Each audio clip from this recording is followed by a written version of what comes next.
23ABC's Digital Update is brought to you by West Medical.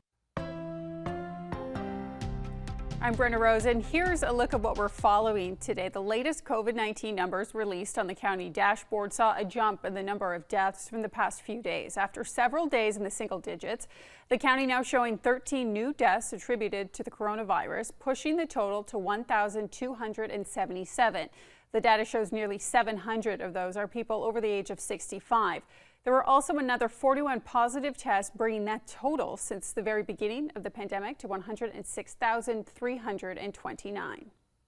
The CDC releasing new guidelines for fully vaccinated Americans wanting to start traveling this spring.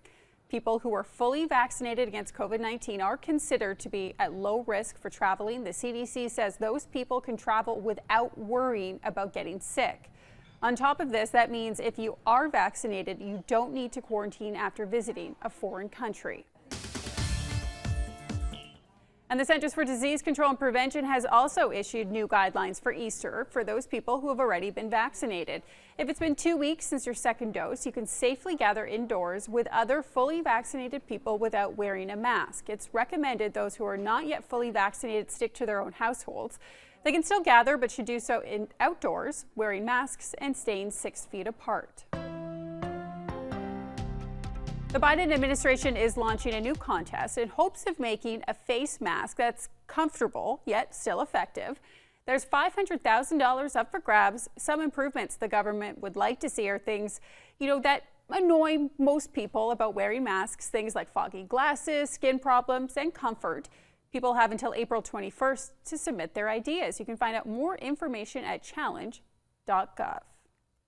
All right, Chief Meteorologist Elena Rusk has a look at your Easter forecast.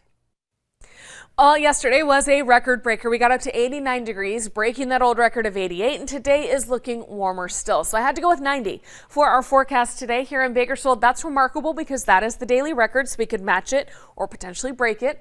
Also interesting because it's the first time we're talking about 90s here in 2021. About 20 degrees above average as this high pressure is in control.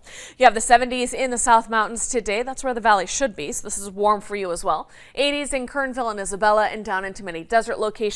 Ridgecrest like Bakersfield trying to get to 90 today. But a look ahead shows you that while we are trying to match or break records again today, tomorrow we're falling shy of the records. Sunday we fall a bit more. That 83 for the holiday, still 10 degrees above average, but at least it is sunny and dry for your church services outside and those Easter egg hunts. Looks like a beautiful weekend. That's your news update.